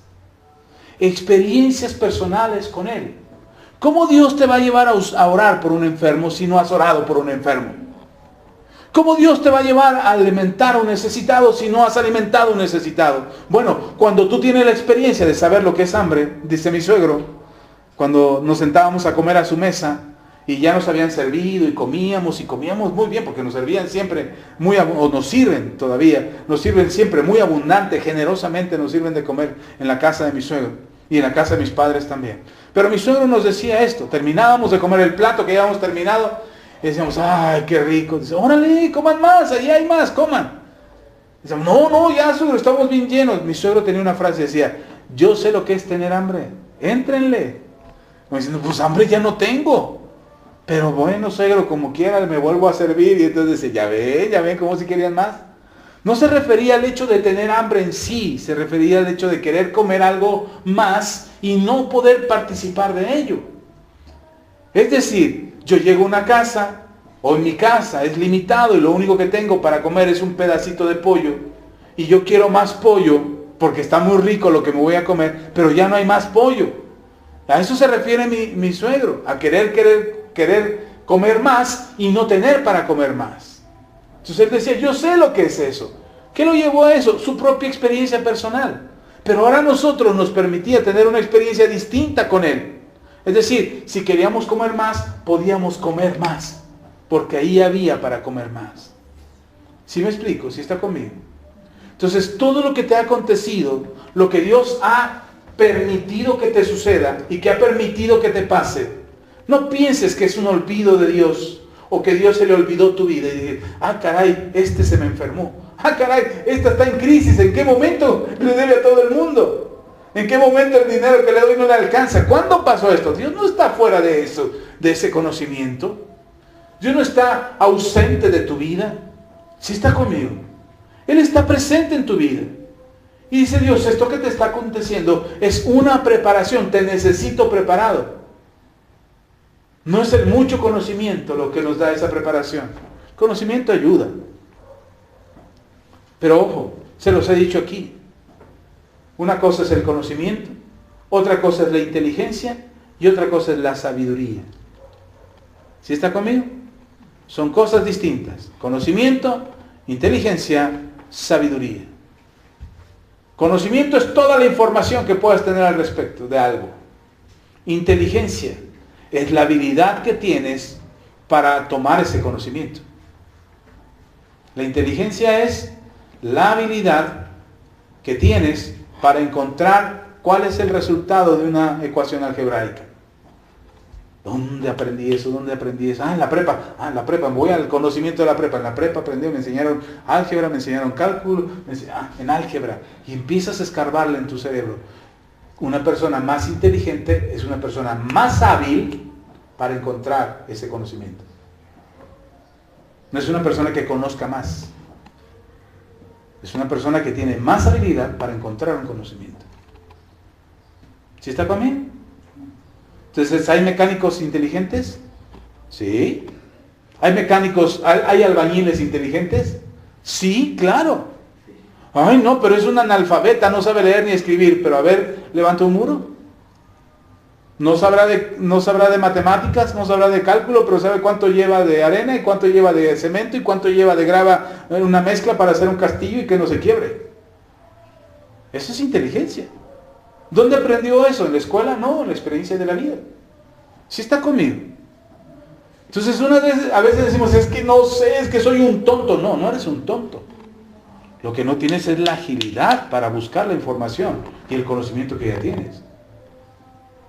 ¿Cómo se logra eso? Pues practica. Practica. Pastor, ¿cómo sabe usted tanto de la Biblia? No, pues la leo. Ay, ya con leerla no, háblala. Porque al hablarlas repites y buscas y recuerdas y tu memoria empieza a recorrer. Entonces puedes ser inteligente, ¿ok? Puedes tener poco conocimiento. El conocimiento no solamente es el de la escuela. La vida está llena de conocimiento, ¿o no? ¿Cómo aprendiste que una olla caliente quema? En la escuela, en cosas de la cocina, grado 2. ¿Ahí te lo enseñaron? No. A veces lo aprendemos a la mano. Eso es, ¿qué es? Conocimiento. Es conocimiento. La experiencia te llevó al conocimiento. ¿Sí está conmigo? ¿Sí me está escuchando? La inteligencia es la habilidad para tomar ese conocimiento. ¿Dónde está ese conocimiento? Una persona muy inteligente tiene una habilidad para encontrar la información. Rápido, encuentra. ¿Dónde está? Le hablas de matemáticas, encuentra la información de matemáticas. Le hablas de historia, encuentra rápido la información de historia. Es una persona inteligente. Pero una persona inteligente no es necesariamente sabia. La persona sabia es la que sabe ocupar la inteligencia y el conocimiento en el momento oportuno y de la manera correcta. ¿Qué es una persona sabia? Aquella que puede usar la inteligencia y el conocimiento en el momento oportuno y de la manera correcta. Por eso Santiago dice, ¿está alguno falto de sabiduría? Pídale a Dios, que Él da abundantemente y sin reproche. ¿Qué es lo que estaba esperando Nabucodonosor de estos príncipes? Que fueran sabios. Ahora, ¿quién va a buscar? Alguien que tenga experiencias, que tenga conocimiento, que sea inteligente. Una persona sabia es una persona que no tiene inteligencia, no, necesita la inteligencia. No puede ser sabio sin inteligencia. Porque la inteligencia te permite tomar ¿qué? La información. Entonces tú puedes tener mucho conocimiento y como sabio decir, ¿dónde? Yo me acuerdo, soy sabio. Y te la pasas como el pensador, la estatua del pensador, nada más pensando a ver dónde está el conocimiento, porque nunca encuentras el conocimiento. ¿Sí está conmigo? Entonces una persona sabia necesita inteligencia y necesita conocimiento. Y el conocimiento que necesitas o el conocimiento que tienes no es necesariamente el de la escuela. No necesariamente es lo que puedes aprender en la escuela. La escuela te ayuda. La escuela tiene mucha información que es útil. Pero necesitamos el conocimiento de la vida también. Y como dije hace un momento, lo que decía la pastora, tenemos conocimiento por la experiencia que adquirimos. ¿Sí está conmigo? Ok, ¿por qué lo digo esto? ¿Por qué digo esto? Porque, hermanos, tú puedes tener mucho conocimiento de Dios, pero no ser inteligente. Puedes ser inteligente porque tienes conocimiento de Dios y sabes dónde encontrar esa información de Dios. Puedes ser inteligentes espirituales. Pero lo que Dios quiere de nosotros es que seamos sabios espirituales. Que podamos tener inteligencia y conocimiento. Y el conocimiento que vamos a adquirir de Dios, que sea en base a tu experiencia de Dios. Daniel, a lo largo del libro de Daniel, usted puede ver a un Daniel que hace firme su propósito. Cuando le dicen, oye, el rey te ha dado este alimento para comer, y él dice, no. Por favor, jefe de los eunucos. Se me olvidó el nombre del jefe de los eunucos. Aspenaz creo que se llamaba, ¿no?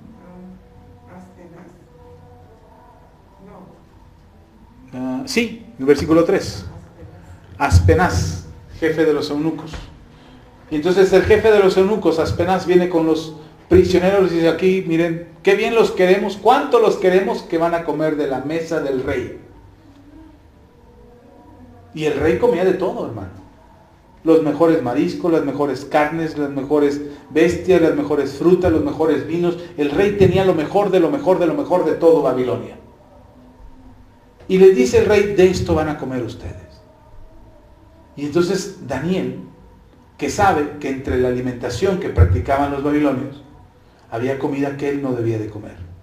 Y Daniel le dice a Aspenaz, dice, concédanos el no comer de la mesa del rey. Tráiganos estos alimentos, legumbres. Y Aspenaz dice, no, pues si a mí me dieron 3 años para prepararte, tú eres de los escogidos, tú y tus amigos y todos estos demás que están aquí son de los escogidos para estar delante del rey. ¿Cómo te voy a presentar delante del rey? Es más, ¿qué tal que si te me mueres antes de los 3 años? ¿Cómo te voy a presentar como un fracaso de mi acción, de mi encargo, de mi encomienda? El rey les está dando de lo mejor, de lo mejor, de lo mejor, para que ustedes se presenten con él bien, sanos, fuertes, preparados, listos. Y Daniel le dice, no, es que no es lo que yo como. No solo de pan vivir el hombre, sino de toda palabra que sale de la boca de Dios. Y de la boca de Dios salió que yo no comiera de lo que no debía de comer. Esta experiencia que tiene Daniel con Dios, esta relación que tiene Daniel con Dios, le permite a Daniel ser determinante y decir, no necesito esto. No me hace falta esto. No lo requiero en mi vida. Batallamos con problemas, con actitudes, con comportamientos, con forma de pensar, con reacciones en nuestras vidas, con adicciones en nuestras vidas. Batallamos con todo eso porque no hemos terminado de tener la experiencia personal con Dios. Porque Dios nos dice, no lo necesitas. Ay, pastor, es que yo necesito del enojo, del coraje, del grito para que me escuchen. Es que si no grito no me oyen.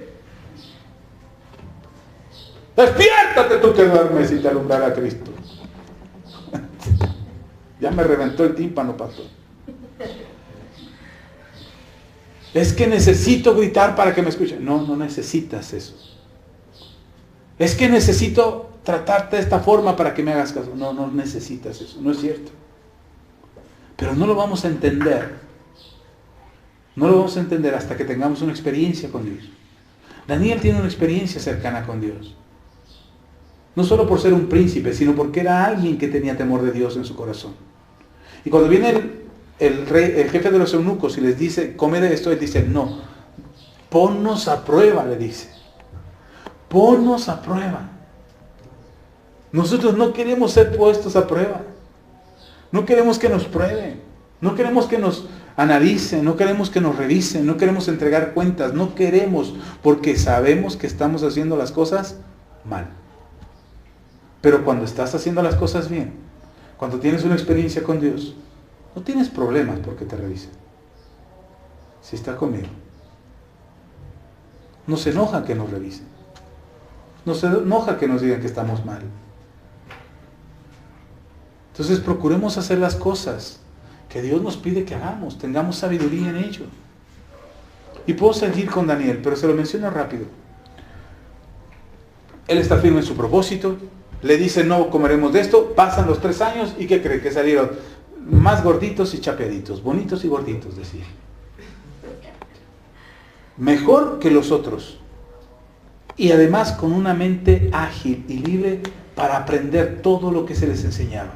Tan es así que Daniel fue considerado el más sabio de entre todos. Sus amigos y él los más sabios. Pero Daniel el más sabio de todos. ¿Por qué? Porque Dios estaba con él, pastor. Sí, pero él se hizo el propósito de tener esa experiencia con Dios. Nosotros les decimos, hermano, lea la Biblia. Venga a la iglesia. Ay, sí, pero es que no tengo tiempo, es que no tengo ganas, es que no me sale, es que no me nace, y si no me nace va a ser hipócrita si lo hago. No, es mentira del diablo, hasta el propósito. Ten la experiencia personal con Dios. Permite que Él te hable. Permite que no queremos justificar nuestra experiencia con Dios a base del conocimiento. Y no es así. No solo es el conocimiento que tenemos de Dios. Incluso hace poco les hablé de eso. ¿Se acuerdan cuando les cité? Mi pueblo perece por falta de conocimiento. Pero también les cité cuando dice el conocimiento ensoberbece. Y Dios resiste a los soberbios. Así es que, ¿qué parte necesitamos del conocimiento? La parte equilibrada por la sabiduría. Necesito conocimiento de Dios, pero necesito la sabiduría de Dios. Y entonces mi inteligencia se convierte en esa experiencia que tengo cotidianamente con Dios. Otra vez, necesito el conocimiento de Dios, pero necesito la sabiduría de Dios para que mi conocimiento esté balanceado. No mucho para ensoberbecerme, ni poco para perecer. Necesito el conocimiento, el equilibrio en el conocimiento. ¿Qué me permite tener ese equilibrio? La sabiduría. Y entonces mi experiencia con Dios, a través del conocimiento y la sabiduría, el vínculo es mi experiencia, mi inteligencia. No es la inteligencia mental, la de este mundo, la que te califica con 10 o 9 en el examen. No, es la habilidad de tomar ese conocimiento y llevarlo a la sabiduría. El conocimiento, ¿qué sabes de Dios? ¿Qué sabes de Dios? Dígame algo que sepa usted de Dios. Dios es lo que usted me diga. Dios es grande. Vamos por partes, espérenme, una por una. Dios es grande. Solamente voy a tomar 3 ejemplos de los que ustedes me digan. Dios es grande, ¿ok? Ese es conocimiento. ¿Dónde lo dice la Biblia? ¿Qué tan grande es? De acuerdo a lo que me dice la Biblia, puede tener a sus enemigos por estrado de sus pies. La tierra está como soporte de sus pies. Así de grande es. Si hablamos en dimensión de tamaño, tanto que no lo podemos contener en un templo de 4 paredes. Se lo dijo a David, no me puedes contener en un templo. O sea, si hablamos de la grandeza de Dios, así de grande es. ¿Sí estamos hablando? Eso es conocimiento. Ahora, la sabiduría me dice, a mí, me dice, Axel, sí, pero la Biblia no se refiere solamente al tamaño de Dios. Mesura tu conocimiento. Entonces, no solamente se refiere al tamaño que Dios tiene, sino también se refiere a su grandeza, a su magnificencia. Podríamos hablar de que Él es todopoderoso. Todo lo puede. Dios es grande. No es lo mismo un niño de 5 años. ¿Lo puede hacer todo un niño de 5 años? No. Pero su padre, que tiene 40, puede hacer más cosas que ese niño, ¿cierto? Entonces, el papá es más grande que el niño. El papá puede hacer más cosas que el niño. Y si yo hablo de que Dios es todopoderoso, significa que todo lo puede. Entonces Dios es mucho más grande que cualquier cosa. Puede ser también que tenga que ver con su eternidad, con su tiempo, su existencia. Él ha existido siempre. Él es ayer, hoy y por los siglos. Él es el alfa y el omega.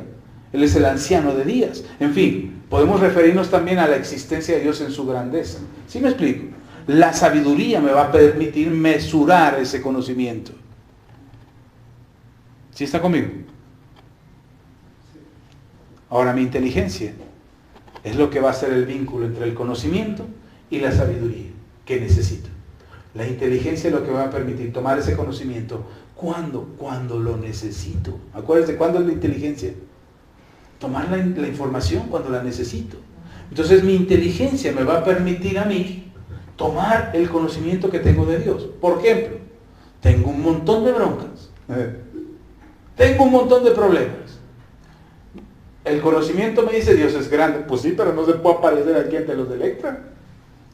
Ni modo que digo, ahí está mi Dios, a ver, Dios, encáralos. ¿A qué no va a aparecer eso? ¿No va a pasar eso? Sí. No va a pasar. Ahí están todos los de Electra asustados. ¡Ay, ahí viene Dios! No. No va a pasar eso. Ya no le cobren a este porque Dios está con él. Uy, todos serían cristianos en México. Todos le deben Electra. Entonces, ¿sí se da cuenta? Entonces, la sabiduría me dice a mí, el conocimiento es, Dios es grande. Tengo problemas fuertes, serios. Entonces, la sabiduría me dice, sí, Ansa, pero no le vas a decir al de Electra que tu Dios es grande. No le vas a decir a la carnicería, deme 1 kilo de carne porque mi Dios es grande. Es decir, ¿de qué tamaño quiere el bistec? No te va a contestar así. ¿A qué no? Ok, entonces mi sabiduría me hace tomar el conocimiento y mesurar el conocimiento para que no me envanezca, pero tampoco para que perezca. Ahora, ¿cómo vinculo esta experiencia de sabiduría con este conocimiento? A través de mi inteligencia. Mi inteligencia es la que me va a permitir tomar el conocimiento y llevarlo a la sabiduría. ¿Cómo? A través de mi experiencia personal con Dios. Yo tengo una experiencia personal con Dios. Una persona inteligente es una persona que practica, les dije hace un momento, ¿cierto o no? Necesitas practicar y repetir y repetir y repetir algo hasta que te quede claro, hasta que lo machaques, hasta que tengas la habilidad de tomar la información en el momento que la necesites. Entonces yo tengo un problema ahora, necesito el conocimiento. ¿Cuál conocimiento? De que Dios es grande. Dios es grande y entonces yo, en mi experiencia personal, sé que en algún momento, en alguna parte de mi vida, he experimentado esa grandeza de Dios. He podido sentir, a lo mejor ni siquiera es una experiencia personal, a lo mejor es la experiencia de la hermana. La hermana me contó, que en un momento de desesperación lo único que hizo fue inclinarse ante Dios, ponerse de rodillas y decir, Señor, sálvame, como Daniel lo hizo en el pozo de los leones. Ni siquiera clamó y dijo, sálvame, él solamente cayó en el pozo y cuando cayó ya los ángeles estaban tapándole la boca, el ángel de Jehová estaba tapándole la boca al león. Y él solamente se quedó a dormir ahí en el foso acariciando a los leones. Gatito, gatito. Porque él tenía una experiencia con Dios. Entonces, ni siquiera tiene que ser mi propia experiencia, a lo mejor la experiencia de la hermana, o la experiencia de la pastora, de lo que me platicó, el testimonio que me contó la semana pasada de algo que hizo Dios con ella. Y ese testimonio me da a mí la inteligencia para tomar el conocimiento y llevarlo a la sabiduría. ¿Sí me explico? ¿Sí está conmigo? ¿Está conmigo? Se los he dicho aquí, ¿aprendemos por el consejo o aprendemos por el pellejo? Ya se les olvidó. Qué rápido se les olvidan las cosas a ustedes. ¿Aprendemos por el consejo o aprendemos por el pellejo? Es decir, ¿aprendes de tu propia experiencia en el pellejo o aprendes por el pellejo de otro? ¿Sí? ¿Cuál es el consejo? La experiencia de otro.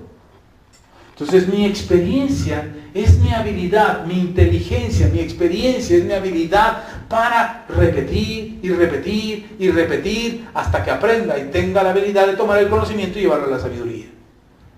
Y entonces cuando yo traslado el conocimiento de la palabra, de que Dios es grande, dijimos, ¿verdad? Dios es grande. Y de repente oigo la canción que dice, mi Dios es grande, grande es. O la frase famosa de, no le digas a Dios cuán grande es tu problema, dile a tu problema cuán grande es tu Dios. Y dices, wow, es así.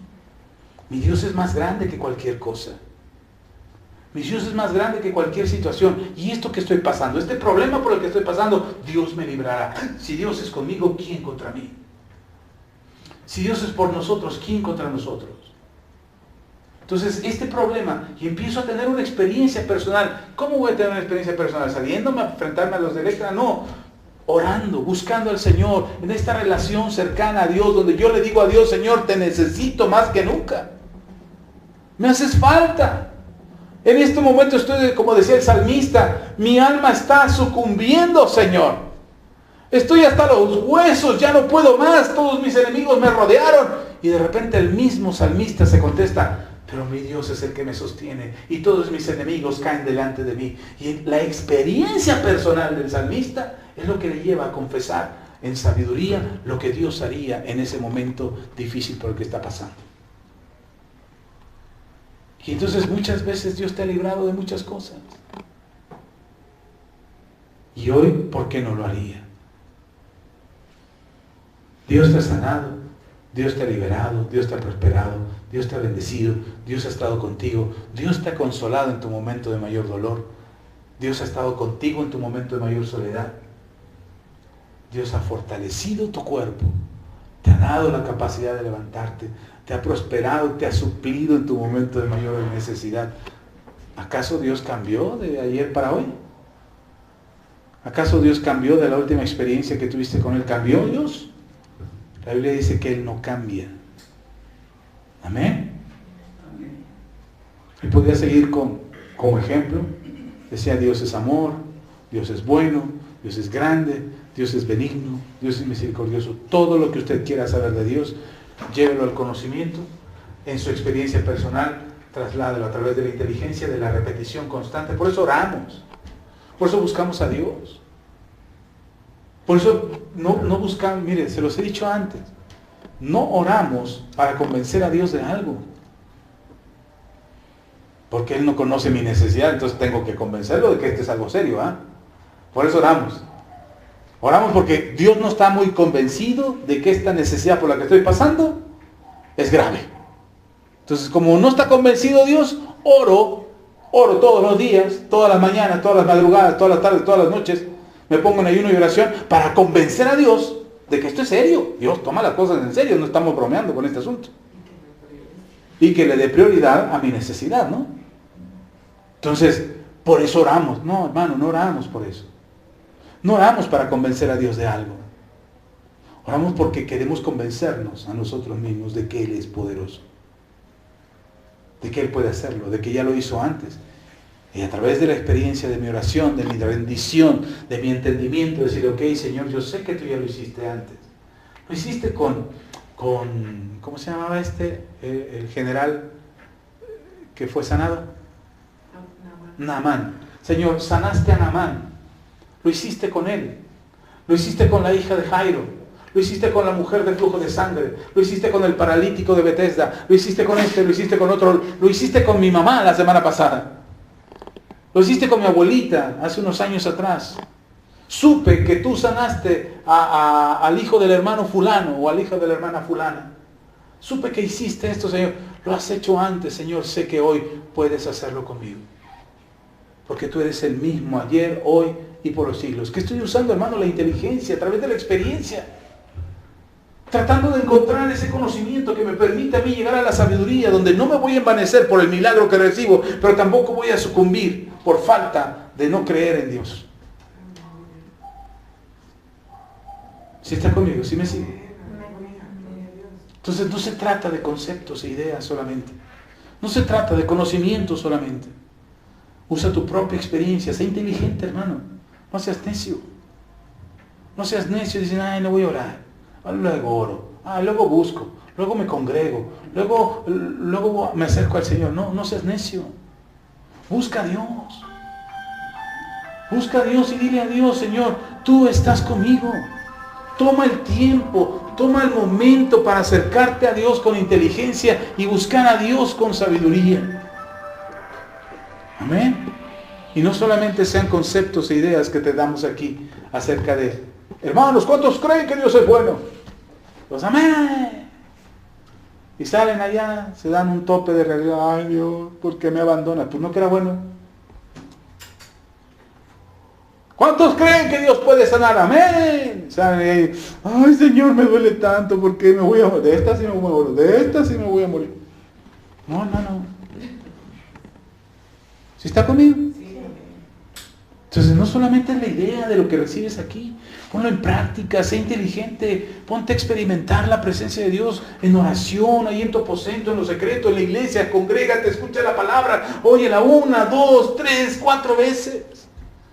Las veces que sea necesario hasta que te quede claro y digas, ah caray, mire, estoy viendo un video, mi esposa me vio ayer oyéndolo, ¿sabe? Llevo 5 veces que lo repito ya. Y luego lo estoy oyendo y lo regreso, a ver, ¿qué dijo aquí? Y otra vez lo regreso, y lo regreso, porque quiero que me quede claro acerca de lo que está hablando este hombre.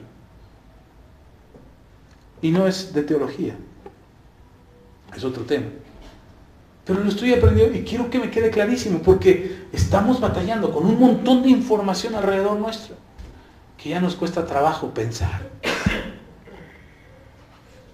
Recibí 2 mensajes esta semana de 2 pastores. Uno muy reconocido a nivel nacional porque tuvo una época de mucho auge en las películas cristianas. Tuvo mucho éxito, mucho reconocimiento. Yo aprendí muchas cosas cristianas y supe de mucho del cristianismo a través de sus películas de este hermano. Y me manda un mensaje, porque estoy en su lista de contactos, yo creo, porque a mí no me conoce. Yo sí lo conozco a él, pero él no me conoce a mí. Y me manda un mensaje hablándome de política, diciéndome esto y estos políticos y así. Y le contesté, le dije, nada de eso es cierto. Porque decía esta noticia, está en la página de internet de la política tal, y vean ustedes, ahí en su propia página dice que esto, y que es adoradora del diablo, y que esto, y que el otro, y que es la manga del muerto. Y le dije, no, le mandé la liga, le mandé el enlace, y le dije, no es cierto. Nada de eso es cierto, chéquelo usted mismo. Y hoy en la mañana me manda un mensaje, un devocional acerca de Jesús. Y le contesté al pastor y le dije, prefiero estos mensajes que me mande usted que los de política. Porque de política usted no tiene la menor idea. Pero de esto sí. Y le di gracias a Dios por la vida de mi hermano. No lo estoy juzgando. Otra pastora, a la que aprecio mucho, que es maestra de una universidad en la que yo estuve dando clases. Esta pastora publica, fulano de tal, una foto de un político de hace años, fulano de tal, corrupto, recibiendo dinero, así son los de este partido. Y le contesté, si ese político del que usted habla estuvo en la cárcel, pagó su delito y ahora está libre. Pero está a cargo de los programas sociales. Le digo, no está a cargo de los programas sociales. Y hay mucha desinformación. ¿Sabe por qué? Porque nos da flojera pensar. Porque nos da flojera estudiar. Y le puedo hablar de teología. Tengo una discusión con varios pastores que se metieron a estudiar filosofía y andan perdidos en la filosofía. Pero perdidos, en serio. Y me han cuestionado, ¿por qué esto? ¿Y por qué el determinismo? ¿Y por qué el fundamentalismo? ¿Y por qué esto? ¿Y por qué lo otro? Y les he contestado a algunos. Y me he tomado el tiempo de hacerlo porque requiere tiempo. Pero ¿sabe qué pasó? Que nos volvimos flojos. Los cristianos nos volvimos flojos.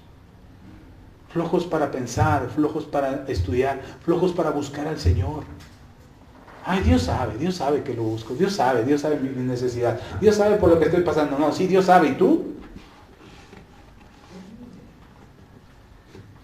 Vamos a orar, ya, vamos a callar, porque me estoy enojando, y ya cuando me enojo me dan ganas de predicar. Así es que ya me voy a callar. Vamos a orar. Si gusta y puede ponerse de pie. Padre, te damos toda la gloria, la honra y la alabanza. Muchas gracias. Gracias, Señor, por tu amor y por tu misericordia. Gracias porque eres bueno, porque para siempre es tu misericordia. Gracias porque tu palabra es verdad. Hoy solamente te pido, Señor, que podamos tomar el conocimiento que nos has dado, llevarlo a través de la inteligencia, en una experiencia personal contigo, en algo recurrente, en algo repetido, en una actividad cotidiana, a través de buscarte a ti, de acercarnos a ti, de estar en comunión contigo, de escucharte a ti.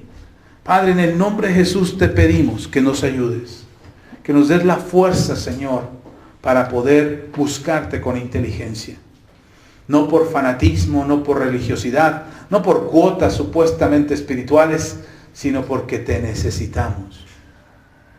Hoy, Señor, queremos alcanzar la sabiduría de un hijo tuyo, de un discípulo tuyo, de alguien que te ama y te busca.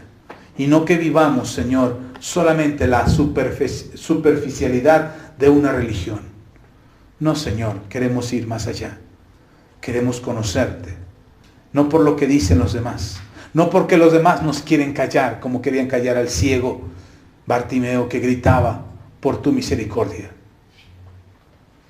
No queremos ser callados. Queremos hablar con sabiduría, con inteligencia, a base de la experiencia personal que tenemos contigo. Y acercarnos a ti con mansedumbre, sabiendo que alcanzaremos la sabiduría que nos hace falta porque tú nos das abundantemente y sin reproche esa sabiduría. Gracias, Señor, en el nombre de Cristo Jesús. Amén y amén. Amén.